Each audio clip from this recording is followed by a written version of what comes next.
राम राजा coaching classes में आप सभी लोगों का स्वागत है। हम आपको छंद पढ़ा रहे थे। अभी तक हमने आपको कौन कौन से छंद पढ़ाए? पहले पढ़ाया था हमने आपको अनुष्टुप छंद, ठीक है, इंद्रवज्जा, उपेंद्रवज्जा, उपजाति, मालिनी, शिखरणी, ठीक है, इन्हीं के बारे में आपको बता रहे। आपको आज हरिणी छंद होता उसी के बारे में आज विस्तृत जानकारी दे रहा है, तो इसको ध्यान से सुनना है। इसमें क्या है, जैसे हरि शिखर पर मंद चल, हमने आपको ट्रिक बताई थी, ठीक है। तो इसमें क्या है, हरि शिखर पर मंद चल, ये हो गया। अगला निकाल लेना इसी में नियम।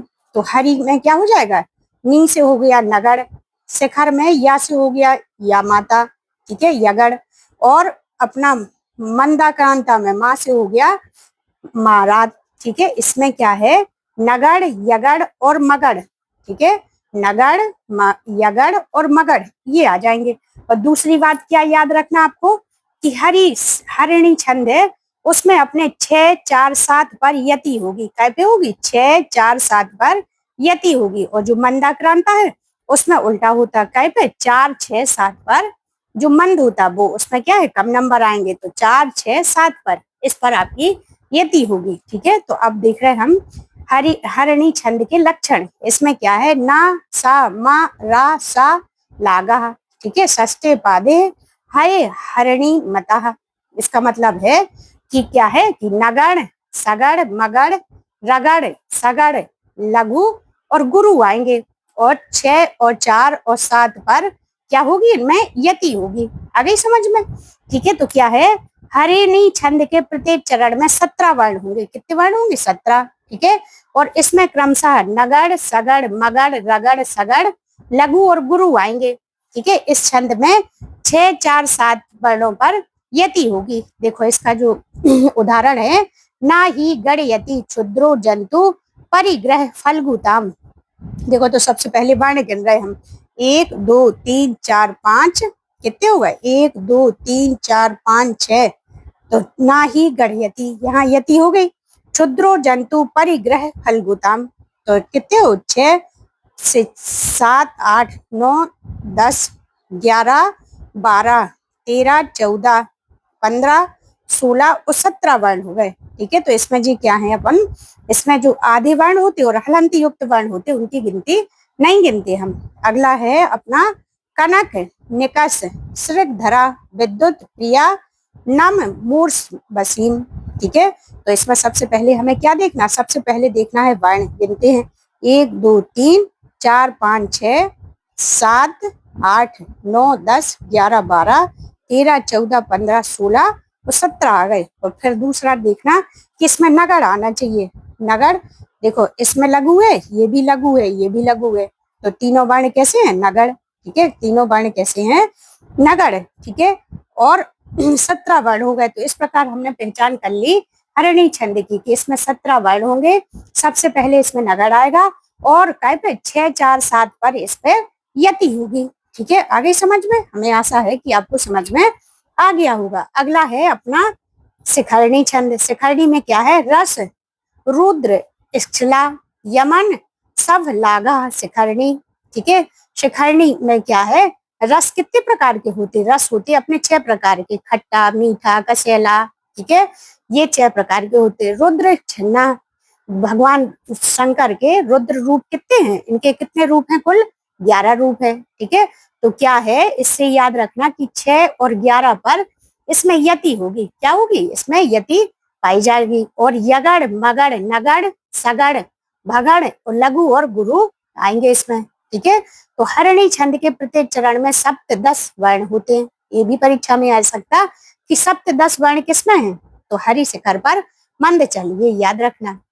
इस छंद में 6 और 11 वर्णों पर यति होती है। इस छंद में क्रमशः यगड़, मगड़, नगड़, सगड़, भगड़ और लघु और गुरु वर्ण आते हैं। यह एक संवर्णित छंद है, ठीक है। इसको वृत्त भी कहते हैं। जैसे लिखा, तदा मूर्खो अस्मिति ज्वर यो मदो में व्यापगतः, ठीक है। क्या था, जब हम मूर्खों के बीच में थे तो हमें ये लग रहा था कि हम सबसे विद्वान हैं, और जब हम विद्वानों के बीच में गए तो हमारा जो अभिमान था वो क्या हो गया, वो बिल्कुल से नष्ट हो गया। तो इसमें सबसे पहले हमें देखना कि 17 वर्ण होना चाहिए। तो 1 2 3 4 5 6 7, 8, 9, 10, 11, 12, 13, 14, 15, 16, 17 आ गई समझ में। तो 17 वर्ण हो गए।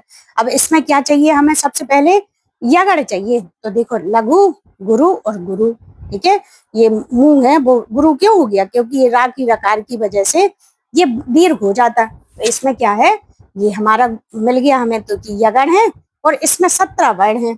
अनाघ्रतम पुष्पम किस लाए मालूम कर रूहे, ठीक है। तो इसमें देखो 17 वर्ण है और अपना यगड़ है, ठीक है। तो इस प्रकार हमारा हरिणी से छंद भी याद हो गया। अगला है मंदाक्रांता। हरी शिखर पर मंद चल, मतलब मंद चल क्योंकि वहां खतरा है, खतरा से 17 याद बना रहेगा, ठीक है। क्या है इसका लक्षण, मंदाक्रांता अंबुधि रस रसन गर्भे भुनौ तू मगि युगम, ठीक है। मंदाक्रांता जल शिष्टा गंभव ना तौ ता गुरु चेत, या तो ये उदाहरण आ सकता है या इसका आ सकता है, ठीक है। तो इसमें क्या है देखो, अंबुधि रस गर्भे, ठीक है। अंबुधि कितने हैं 4, ठीक है। रस कितने हैं 6, ठीक है। और गर्भ कितने हैं 7, ठीक है। और इसमें क्या है, भगड़ नगड़ तगड़ और तगड़ गम युगम, इसमें क्या है 2 गुरु गुरु आएंगे, ठीक है। मंदाक्रांता छंद के प्रत्येक चरण में 17 वर्ण होंगे। इस छंद में क्रमशः 6, 4, 7 पर यति होती। इस छंद में क्रमशः मगड़ भगड़ नगड़ तगड़ तगड़ और 2 गुरु आते हैं, ठीक है। यह एक संबड़ित व्रत है। मेघदूतम मंदाक्रांता छंद में निबद्ध है। क्या है, एक गीति काव्य है, ठीक है। देखो अब इसको, जिसका इसका उदाहरण है, कश्चित कांता विरह गुरुणा स्वाधिकरात प्रमत्ता। तो देखो इसमें 17 वर्ण होना चाहिए। 1, 2, 3, 4, 5, 6, 7, 8, 9, 10, 11, 12, 13, 14, 15, 16 और 17 आ गए अपने, ठीक है। कितने आ गए, 17 वर्ण आ गए। अब इसमें क्या है देखो, इनकी पहचान है कि इसमें क्या आना चाहिए, अपना मगड़ आना चाहिए, ठीक है। क्या आना चाहिए, मगड़। तो माता, हमने आपको ट्रिक बताई थी कि जो माँ होती है वो सबसे बड़ी होती, तो इसमें जितने भी वर्ण होते वो अपने गुरु गुरु वर्ण होते हैं, ठीक है। मंदाक्रांता में इसमें गुरु वर्ण आएंगे और लास्ट में भी गुरु आएगा। इसमें मंदाक्रांता की पहचान हो गई। हरिणी में 17 वर्ण आएंगे और सबसे पहले नगड़ आएगा, ठीक है। और शिखरणी छंद है उसमें 17 वर्ण आएंगे और सबसे पहले हमारा यगण आएगा और बाद में लघु और गुरु पाए जाते, ठीक है। तो इस प्रकार की जानकारी प्राप्त करने के लिए आपको चैनल को सब्सक्राइब, लाइक और शेयर जरूर करना है, ठीक है। Thank you.